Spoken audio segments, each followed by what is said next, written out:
Thank you for joining us for Managing Content on Shared Drives, a recorded web seminar delivered by the U.S. National Archives and Records Administration's National Records Management Training Program. In this online briefing from August 2012, Beth Cron from the Office of the Chief Records Officer shares tips on managing electronic records and other content on shared drives. Let's join the seminar. My name is Paulette Murray, and I'm with the National Archives and Records Administration. I'm very excited to get today's online briefing started. Today we will have Beth Cron, and she'll be discussing managing content on shared drives. So these online briefings were created by NARA to present current records management subjects to a widely geographically dispersed audience. We'd like to thank you for attending today. This series of online briefings will allow us to maximize our limited government resources. This briefing will last approximately 1 hour, and this hour will include a presentation on a topic for approximately 30 minutes, and then we'll open up for question and answer. As your phones are on mute, if you have called in, please feel free to use the chat box to ask any questions during the presentation or during the question and answer session. Today's briefing is titled Managing Content on Shared Drives, and we have Beth Cron with us today.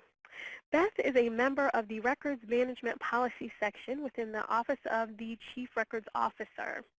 Her team developed the NARA bulletin, Guidance on Managing Content on Shared Drives, and it was released in December 2011. This webinar is based on research and content of this bulletin. The Records Management Policy team has also produced guidance on Web 2.0 and social media records, cloud computing, and email archiving applications. Check out the Records Express blog updates for the latest news from the Office of the Chief Records Officer. And with that said, I would like to introduce Beth Cron. All right, thank you, Paulette. Good afternoon and good morning to those of you in other time zones. I just want to say thank you and welcome to the webinar for today. First of all, I'll just provide you a little bit of background on the Shared Drives Bulletin and how it came about.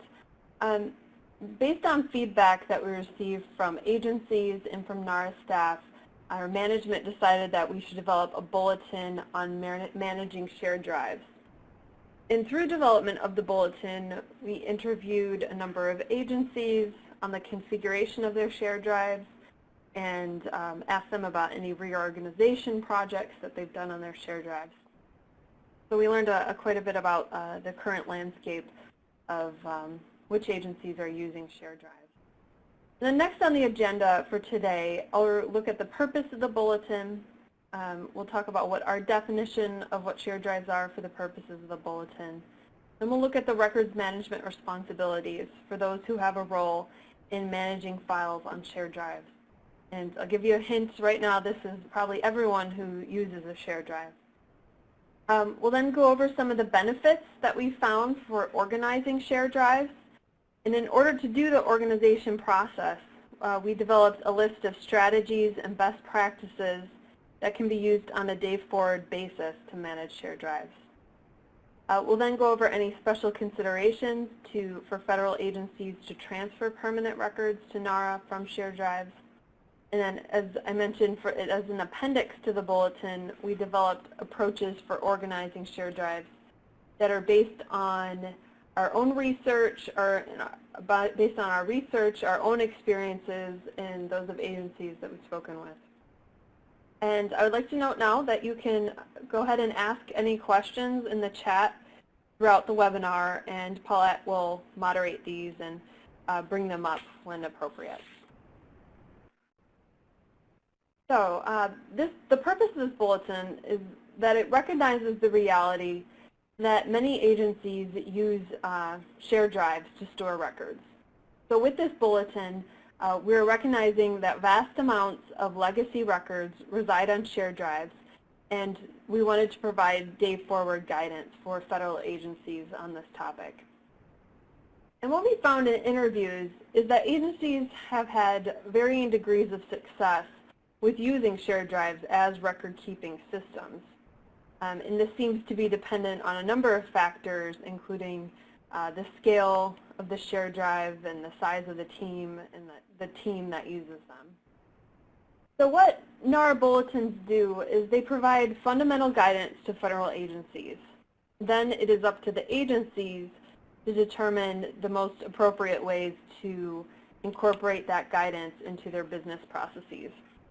And so agencies can then also identify specific ways to address the record-keeping requirements that are specific to their agencies. So in this bulletin, we will cover the records management implications, agency responsibilities, and benefits of organizing shared drives. And we want to put an emphasis on organization for the potential migration of records from shared drives into a records management application. So that was one of our focuses as we were thinking about this bulletin, is that the shared drive may not be an ideal system at this time, but it can be used to move records into a records management application for eventual disposition, that is transferred to NARA or disposal.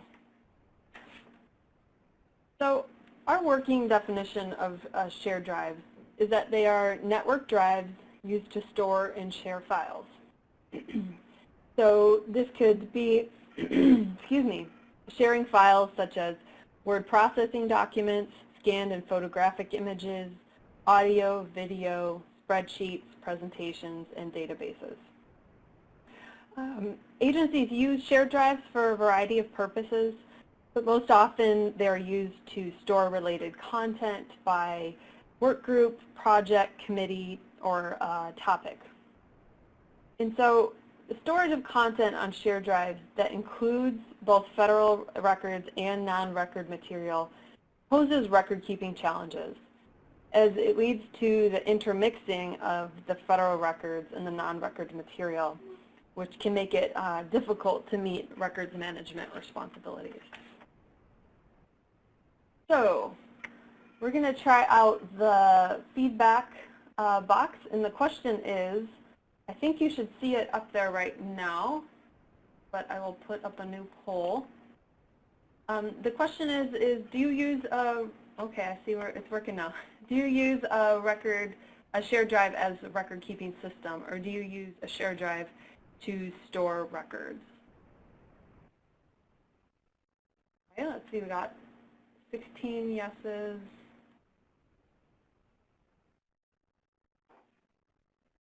Okay. All right, we got almost everyone answering.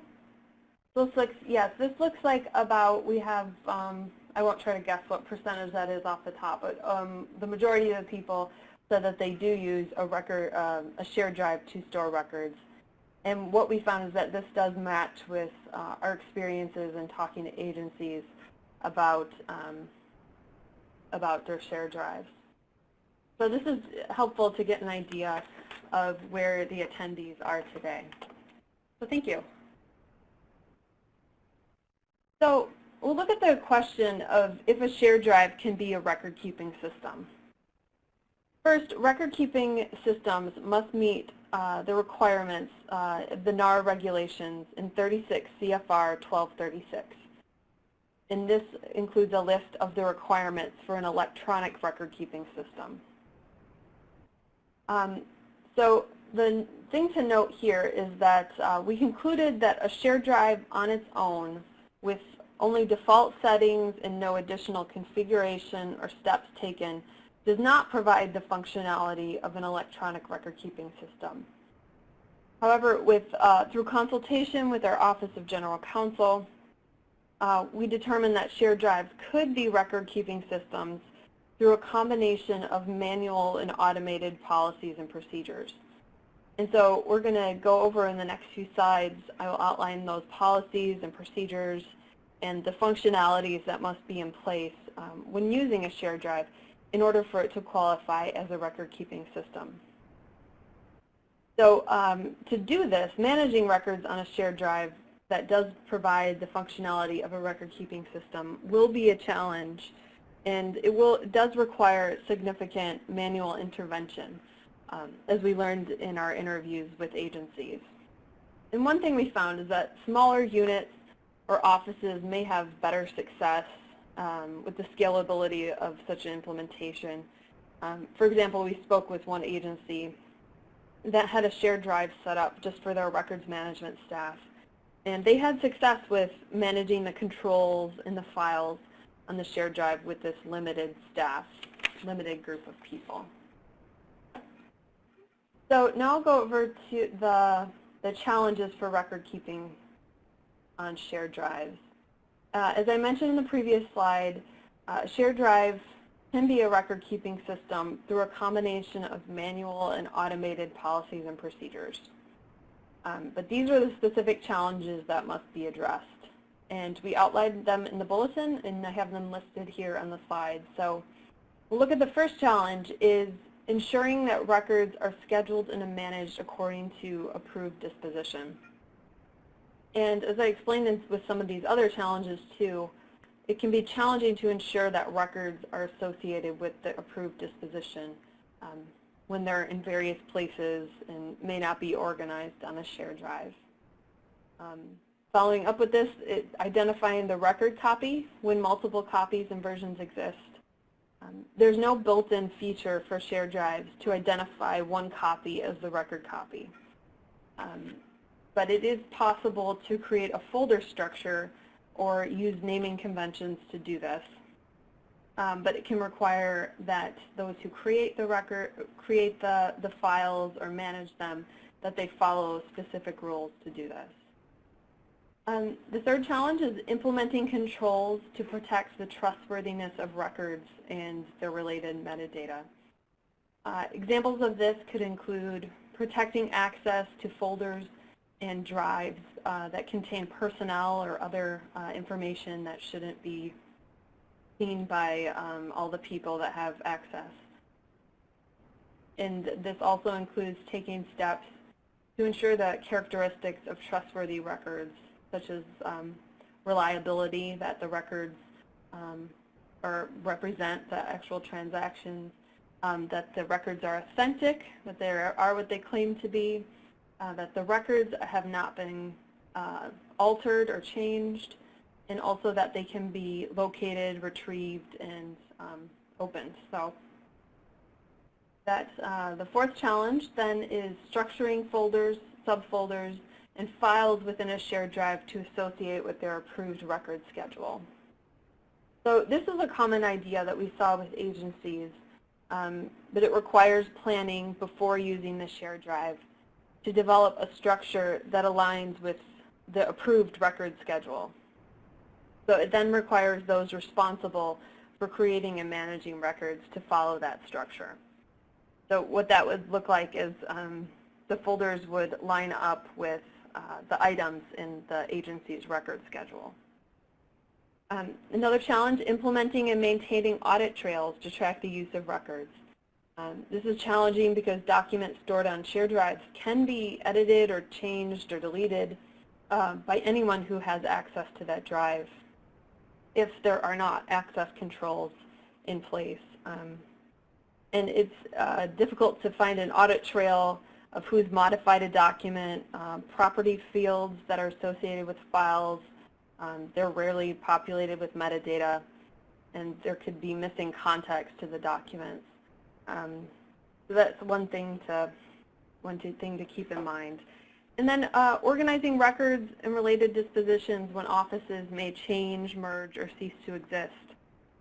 When a shared drive is structured to correspond to specific offices, that would need to be updated and changed if the offices went away or merged or moved to a different place. And this was the case at the National Archives when we recently underwent our transformation.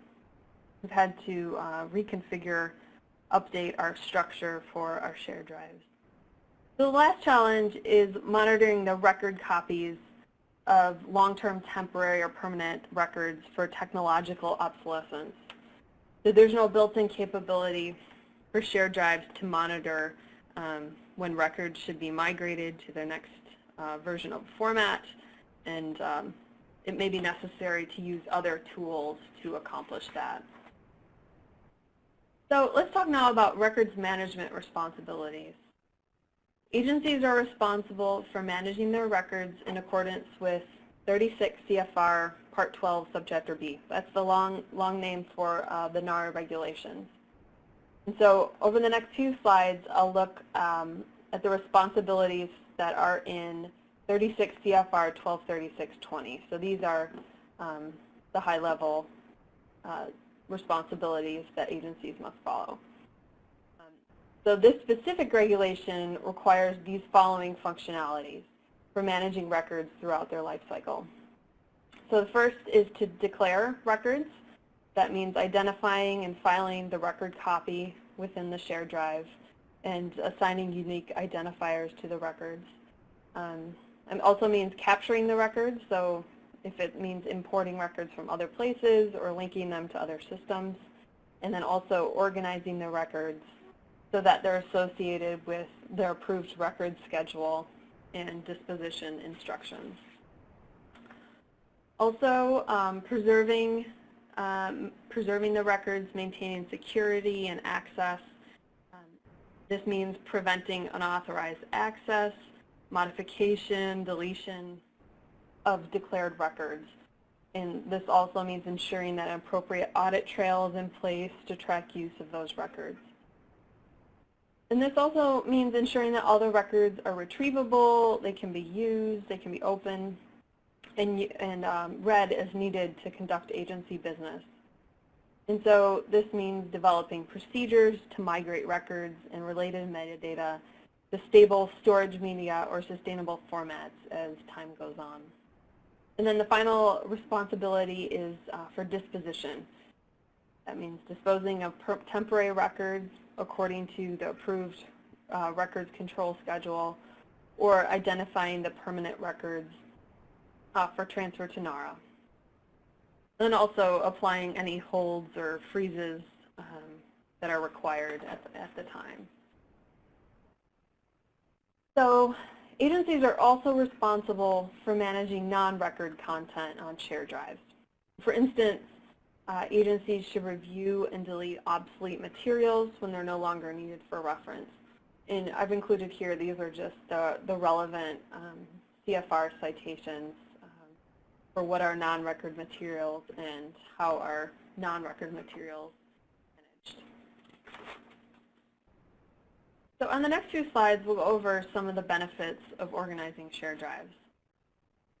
The reality is that agencies lacking the policies and procedures to control content are likely to have large volumes of unmanaged files spanning many years. And the process of organizing shared drives could help to clean up these drives, and it could also save space and make it easier to find files. The task of identifying and removing and doing this work of organizing shared drives can be very time-consuming and also costly. And I'll discuss this a bit further when we talk about approaches for organizing shared drives. However, once a shared drive is organized, it can be much easier to retrieve and store information and to ensure that records are properly managed and protected from unauthorized destruction. In addition to the records management benefits, organizing a shared drive can free up some network space, potentially lower migration and operational costs, and also improve the ability to respond to e-discovery or FOIA requests by having less material to review. Organizing shared drives can also be the first step toward moving to an automated record-keeping solution, as I mentioned before. And we'll talk about this some more with approaches to organizing a shared drive that we included as an appendix to the bulletin. So in thinking about strategies, in developing the bulletin, we identified some strategies and best practices for managing content. The first one is to develop and maintain policies and procedures, including for such things as permissions, access controls, and acceptable formats for filing records needed for a long period of time. And something to note here is that the policies and procedures for permissions and access controls, these are something that would need to be done and figured out when looking at who should have access also in an electronic record-keeping system. So this is a task that I guess should be done whether it's on a shared drive or if you're preparing to move to an electronic record-keeping system. Another best practice is to establish points of contact within the agency who are responsible for the management of shared drives, such as records managers and records creators. It's a good idea to perform a risk analysis to determine if the shared drive can provide a sufficient audit trail. This is one of the bigger concerns with using a network drive as a record-keeping system. I found in my own experience that dates can change when materials are moved on a shared drive, and this could be done by IT staff without the awareness of the records management staff. And it may be possible to establish some types of audit trails, but this is something that would need to be done in consultation with IT staff. Identifying personal materials and non-records. This could be extra copies or reference materials to ensure that they're maintained separately from federal records. And then the final one on this slide is to identify the record copy and maintain it in an area designated for federal records. So this is what we were talking about with having the shared drive structured to match the records retention schedule. The next one is to establish and enforce naming conventions that are applicable at the folder, subfolder, and file level. Some agencies have developed naming conventions that actually include the series and the title that may even have the disposal instructions, cutoff and disposal instructions within the title. And so that's the structuring the folder and subfolders to be associated with record schedules. Another strategy is to use metadata, file plans, and other tools to link related files in all media. And then working with IT staff to ensure the integrity of the shared drive. This means the access controls and the audit trails, to seek their assistance with to see what kind of capabilities your system has and if it's possible to create audit trails. And then another one is, as always, training staff in the use of shared drives and records management responsibilities. And one thing to note here is that some of these strategies rely on manual intervention that could be done by an electronic system automatically. So there are some extra steps that would need to be taken with doing this in the manual way. So I just want to remind you that if you have any questions at this point, go ahead and put them in the chat box, and we'll be moderating those. So the important thing to note about NARA's transfer guidance is that it applies to permanent records regardless of their location. So if they are permanent records, then they must be transferred to NARA in accordance with the transfer guidance. And I will make a side note here that the NARA team is currently updating the transfer guidance for permanent electronic records. And this may result in the inclusion of additional acceptable formats. So have to keep your eyes open for that upcoming guidance. And if records on a shared drive are well organized, this process of transferring permanent records to NARA will be much easier. So for some other NARA resources, in the toolkit for managing electronic records, we added a number of resources on shared drives. And these are from different organizations around the world. They're not endorsed by NARA, but are provided to show how other organizations or governments are encountering similar issues. So go ahead and check that out. And this is a question that was in the bulletin, is agency staff should contact their agency records officers to discuss specific questions about managing content on their shared drives, and then the agency records officer can contact their NARA appraisal archivist. So In the next few slides, I'm going to go over some information that we provided in the appendix.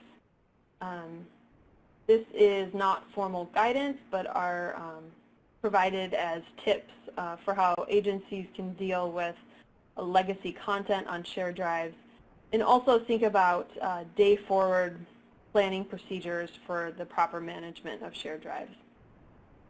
And I emphasize that these best practices and tips can be used for that cleanup process before records are moved to an electronic record-keeping system that may be able to automate many of these responsibilities and steps.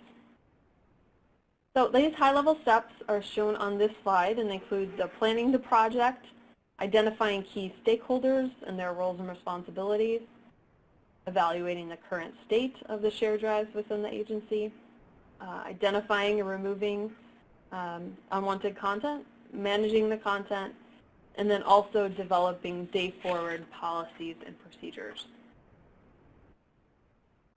So when developing a project plan for organizing a shared drive, consider these following items here.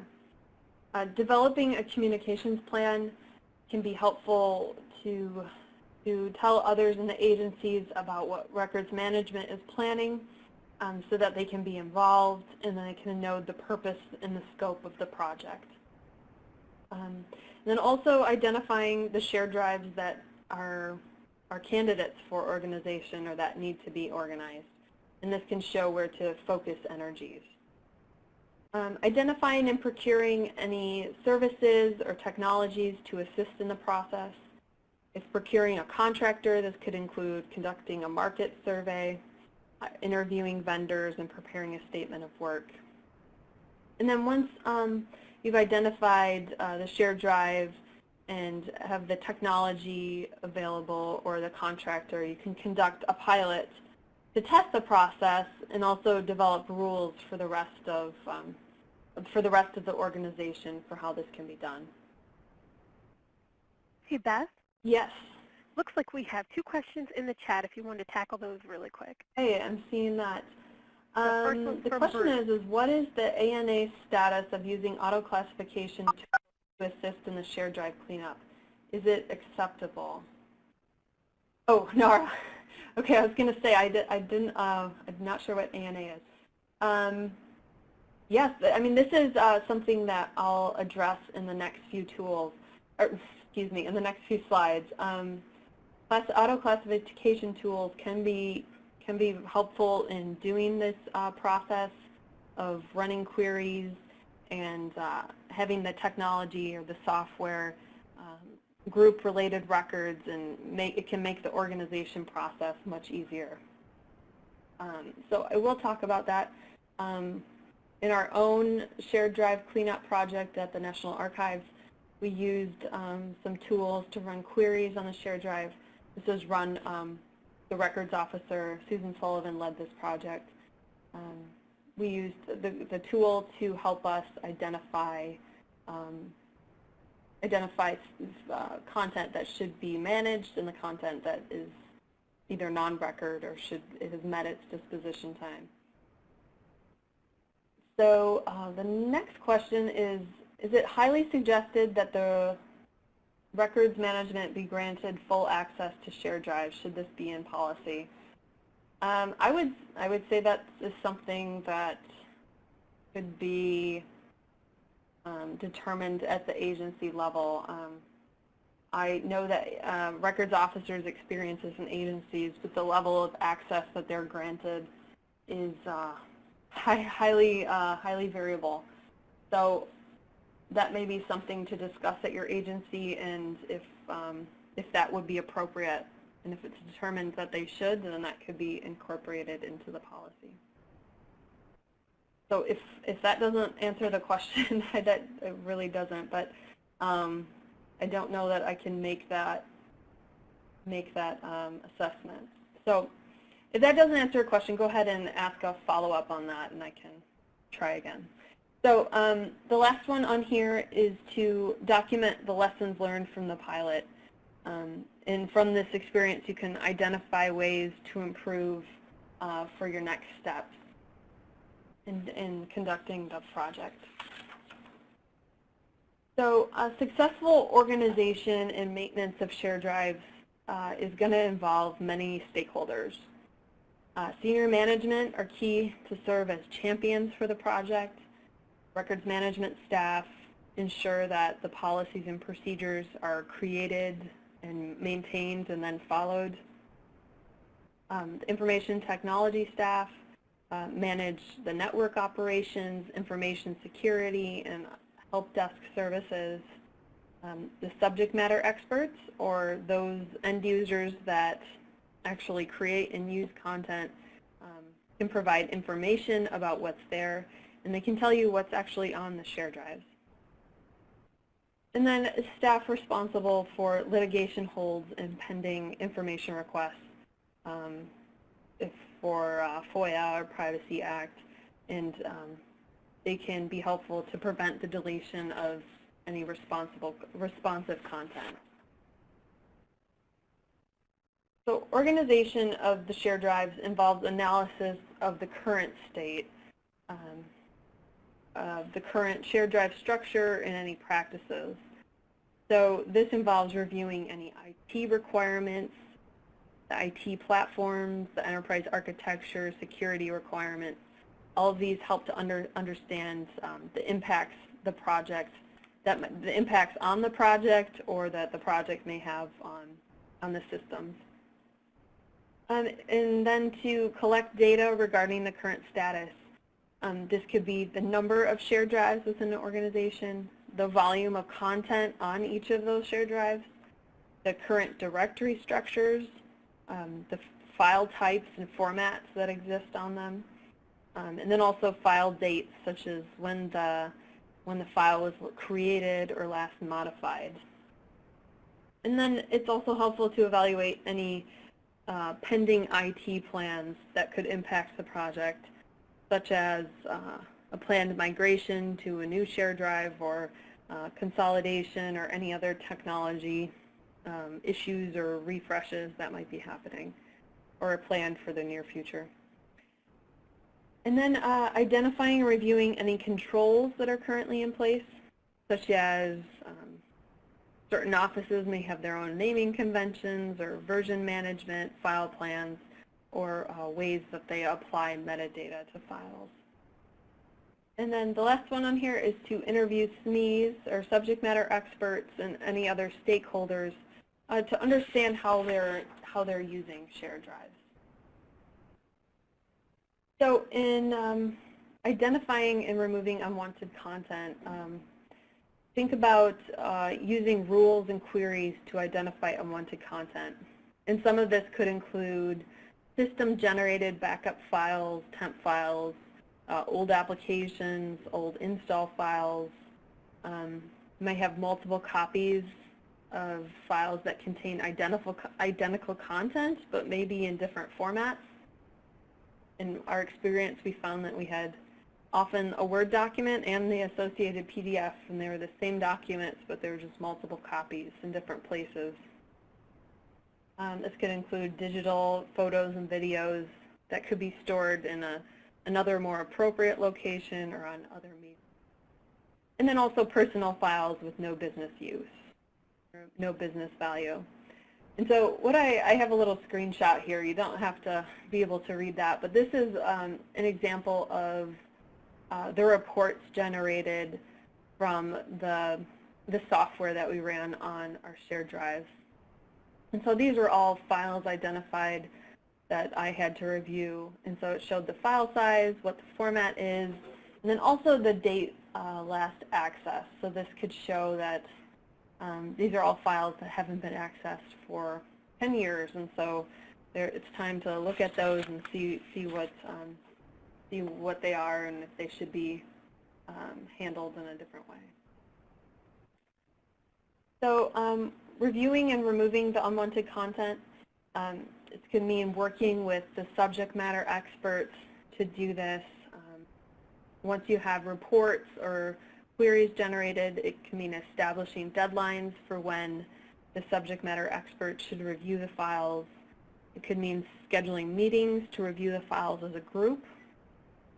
and then documenting lessons learned to assist in developing future policies and procedures. So in our experience, we ran queries and produced reports, and then they were sent out to review for individuals to review, and they could identify unwanted content. And then also we found that meeting with stakeholders was a quick way to identify content and tag it for removal or for further follow-up. So once it's all cleaned up, then it's time to work with the subject matter experts to identify and review any remaining content. So this means identifying records, applying appropriate dispositions, and filing them appropriately according to their case files or disposition authorities. Also developing a standardized folder directory structure, and then implementing the office level file plan, and then executing any disposition actions in accordance with NARA approved record schedules. So in developing the day forward policies and procedures to maintain an organized shared drive, these are some of the steps to take for maintenance activities on an ongoing basis. So it's configuring the network to attribute file properties correctly. And this is one step that would mean working with IT to make sure everything's happening as it should. Developing maintenance strategies. This could mean running periodic queries, doing the maintenance of figuring out what's coming up, which could be candidates for deletion or for other cleanup.